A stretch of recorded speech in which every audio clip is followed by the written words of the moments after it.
Did you know, two rulers once tried to imprison the popes? One king used soldiers, one emperor used an entire empire. Both believed they could silence the church. Both believed they could control spiritual authority. But history remembers something very different. Because earthly powers has limits. And spiritual authority does not bend easily. These are the stories most people never hear, stories buried beneath crowns.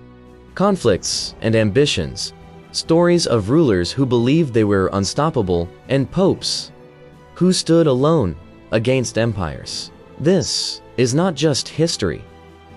This is a battle between two kinds of power, power that rules by force, and power that endures by faith. And what happened next changed the church forever. Because power can imprison a man, but it cannot imprison a mission. But this is where our story begins. If this is your first time here, please subscribe. Your support means a lot to me. Our story begins in medieval Europe, a world shaped by kings, crowns, and conflicts. A world where the church held immense influence, and where kings wanted that influence for themselves. King Philip IV of France was one of them. Ambitious, calculated, unafraid of confrontations, Pope Boniface VIII stood in his way. Their conflict began with a simple issue: taxes. Philip wanted to tax the clergy. Boniface said no. The church has its own authority, and kings could not overrule it. Philip refused to accept that. Retention grew quickly. Letters turned into warnings. Warnings turned into threats. Prints turned into political warfare. Philip accused the Pope of corruption. He demanded Boniface step down. Pope Boniface refused and declared spiritual authority above royal power. Philip responded with force. In 1303, he sent soldiers to capture the Pope. They stormed the town of Anagni and broke into the papal residence. They confronted Boniface face to face, and in a moment remembered for centuries. The Pope was struck across the face. The slap popularly known today as the slap of Anagni, a symbol of a king challenging the church. For Boniface was taken prisoner, humiliated, isolated, and weakened. Days later, he was released. But the damage was done. Boniface VIII died shortly after. Many believed the papacy had been broken. Many believed royal power had won. But history was not finished. Because power gained by force rarely lasts, and spiritual authority rarely disappears. Philip celebrated his victory, but the church endured, and the world moved toward a new era, one where kings will rise and fall, and the struggle between thrones and altars continued. And centuries later, it would happen again. Another ruler, another confrontation, another attempt to control the church. But this time, the world was different.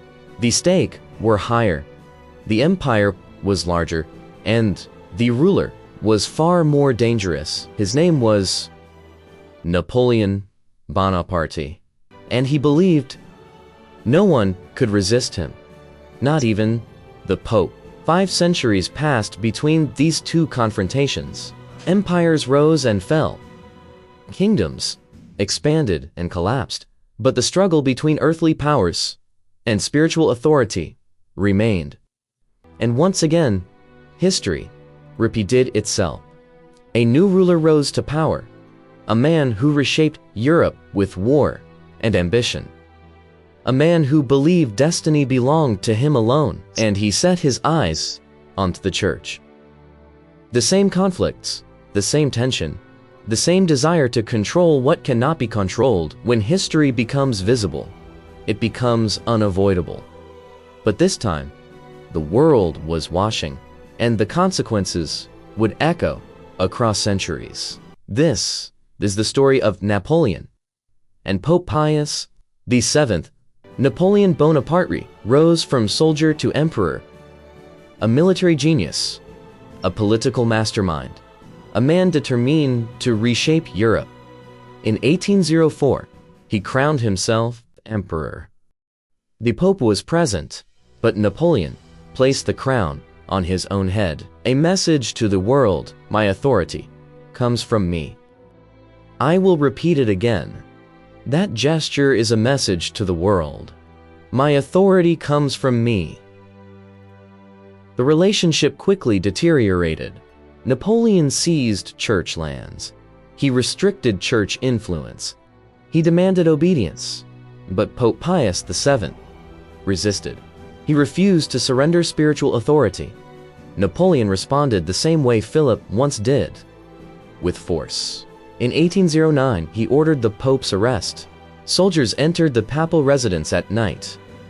Pope Pius VII was taken from Rome, transported across Europe, held in isolation, cut off from the world.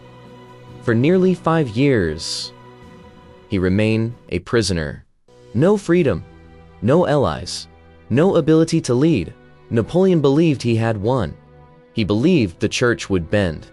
He believed spiritual authority could be controlled. But something unexpected happened. The church did not collapse. The people did not abandon their faiths. And the Pope did not break. Instead, Napoleon's empire began to crumble. His armies weakened. His power faded. His victory turned into defeats.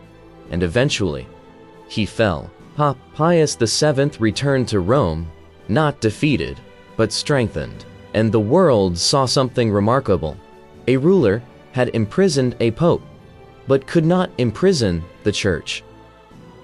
Earthly powers had limits. Spiritual authorities endures.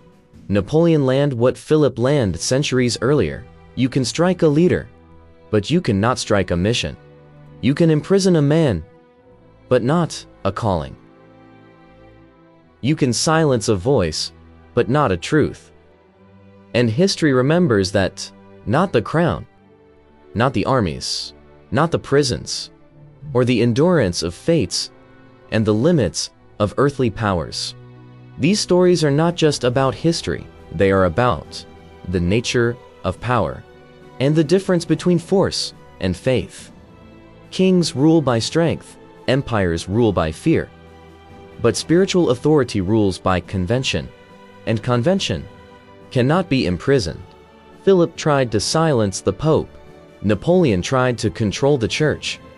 Both failed, because power without humility collapses, and authority without justice crumbles. This story reminds us of something deeper, that truth does not bow to thrones, that faith does not answer to empires. The spiritual authority is not granted by kings and cannot be taken by force. These events still matter today because the struggle between power and principle continues. In government, in institutions, in families, and in the human hearts, the question remains, what kind of power do we trust? The power that conquers, or the power that endures? The power that controls, or the power that transforms? History has already given us the answer. 2 rulers, 500 years apart. Both believed they could control the church. Both believed they could silence spiritual authority. Both believed they could bend fate to their will. But both learned the same truths. Power can imprison a person, but not a mission. Power can silence a voice, but not a truth.